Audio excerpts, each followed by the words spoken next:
Hey, what's up again, guys? This is Plamoguy here, and this time I have the review on this guy, the Wing Zero Custom High Resolution model from Bandai.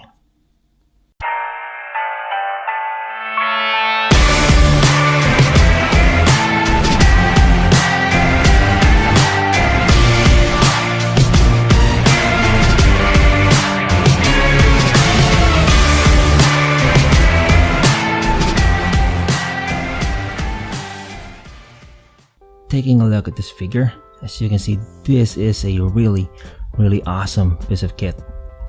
And the way this works, and I believe all high resolution models works, is that you get a frame which is pre-built, and that frame is made in China, and then design and the rest of the armor bits will come from Bandai.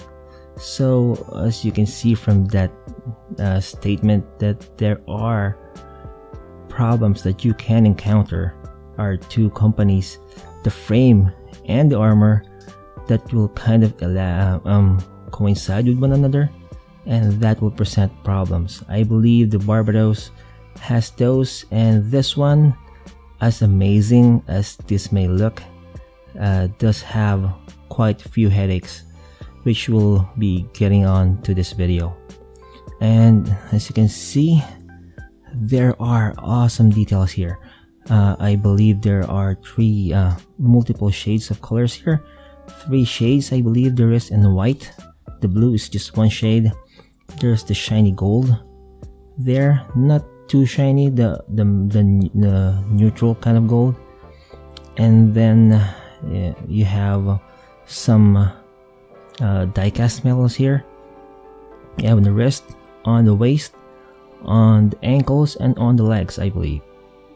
Now, in terms of posability, let's start with the MS first, without the wings, so it will make my life that much more easier. So I'll just take off. Let's just take off the wings first, and you can see a piece just dropping here. Okay, before I get into posability, let's just state all the things that are wrong in this kit. First are the loose bits. You have this bit, see, that one. That one is pretty concerning. This part right here, it's just friction that's holding those. So you might want to glue those in. Not glue them on one fixed position, but just tighten up the joints. And on the wings, oh boy, there's a lot of headache on those wings. These parts are also loose. Okay, so posability. Head is on a ball joint, so you can do whatever, just as long as it's not popping. Oh my god, you need to really handle this piece. It's more of a brick, a display piece, than anything else. Anyway, head is on a ball joint, so you can go that. Shoulders, they do spin around. You can go that much. Arms can bend pretty great. Hands or unhinged joints, so you can do this one, and they can also rotate. Waist, we pull this off, you can go down that much, go up, and there it goes. There's a lot of popping pieces here, but what you gonna do? You can go that high. Now skirts, there are on joints here, wall joints, so you can all pop this off. Even the back skirt, the side skirts are connected to the back skirt for some reason. And then legs, they can do the splits really well. And if you can move the back skirt out of the way, you can move back really well, forwards really well. Knees excuse me, knees can bend really great. That's partly because of the transformation. Now feet, ankles, they move quite a bit, that's good. And toes can bend down without them popping. And ankle guard also moves, but that's for the transformation. Anyway, that is the extent of the possibility in the Wing Zero. Now let's try to add on the backpack, and let's see how far I can do without losing my mind because of how fidgety everything is. And you can see there's a lot of pieces popping off. This one is the main culprit because it's just being handled by friction. And you see, if you move that back and forth in time, those will just fall off. This one also just connects there from that peg, so if you move it in time it will come loose, and that is some major headaches. But if you in some chance just recovers from all of those mess, you can have one decent pose with this Wing Zero. Again, for the possibility, the wings can do that. They can transform, they can fold in. I chose to fold it out so you can have more possibility on those wings. These feathers are on ball joints so they can move. This one is stuck. This one you can move the flap here. These wings can extend up. Also, you can separate this as you can see right there. There you can see more wings. You can do because it's on hinge joint, you can do that. You can rotate, but not too much because as you can see it will pop off once again. So the amount of headache that you can encounter with this model is a lot, but if you get the hang of it, which honestly I don't, this is the only pose that I want, because every time I do something, see, parts pop off, and that is infuriating to me. Anyway, we can stand it right there with the back wings touching the stand right there. Oh, before I forgot, when you pull the frame out, there is a base adapter already attached in. You can remove that, but it's attached in there when you pull it out of the box.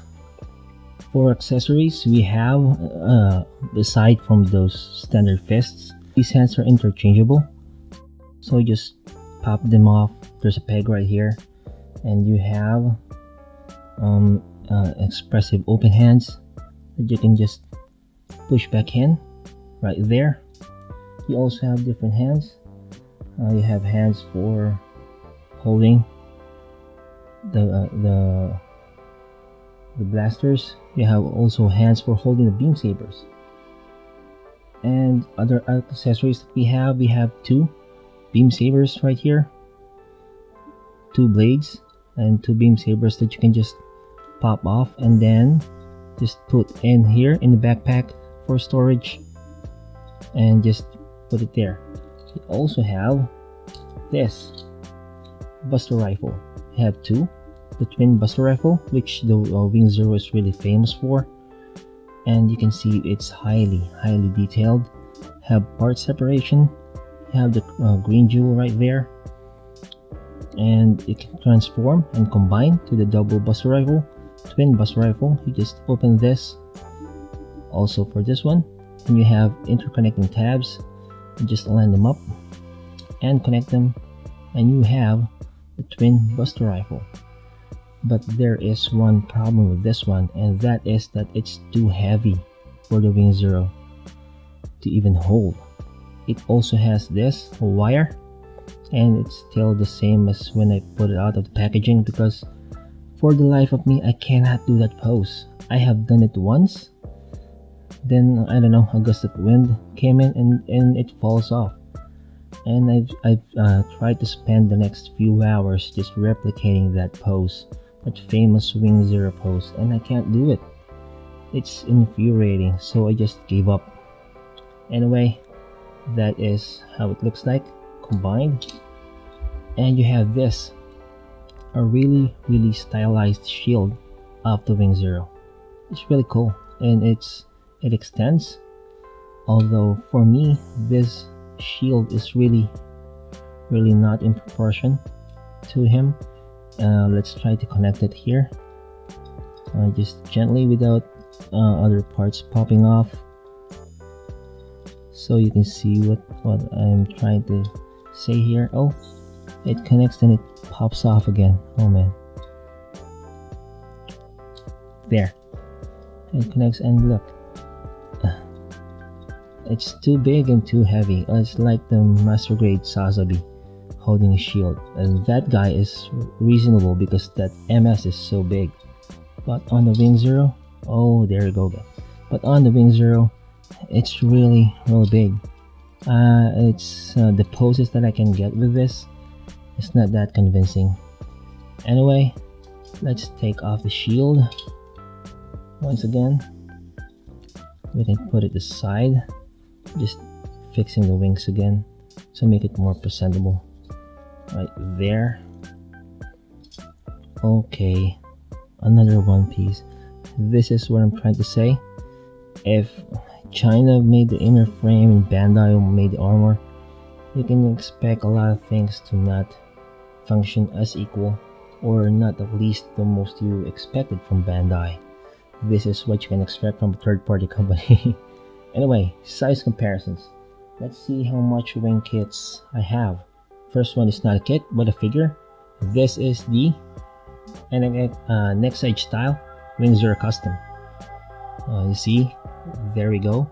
Excuse for the dust. It's been rather long since I took it off from a shelf. Another Wing Zero that I have right here. This is the I believe this is the TV version of the wing. It's pretty beat up and old.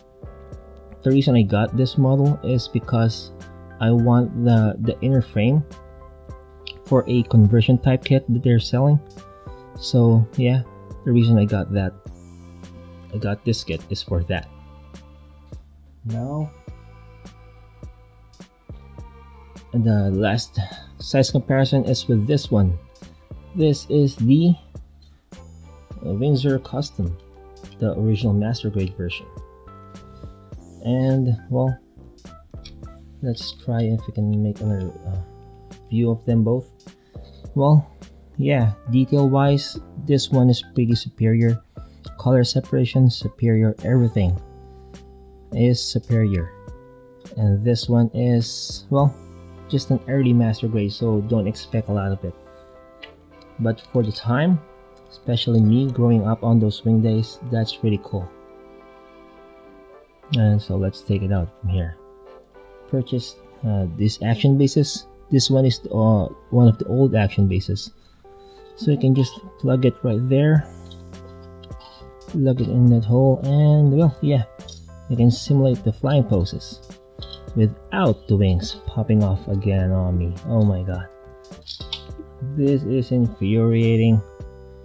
Anyway, because I have large hands, I guess, but yeah, that's what happens if you have two companies collaborating on a single kit.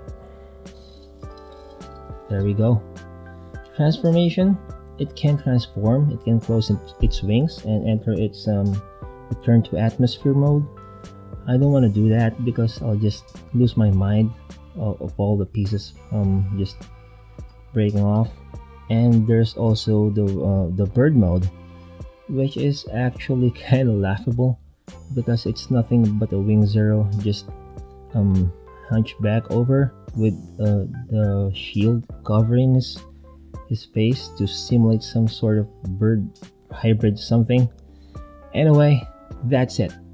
High resolution Wing Zero from Bandai.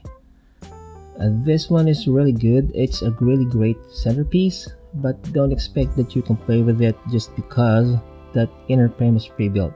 You can't play with it, honestly. It's more of a headache than it is a model kit.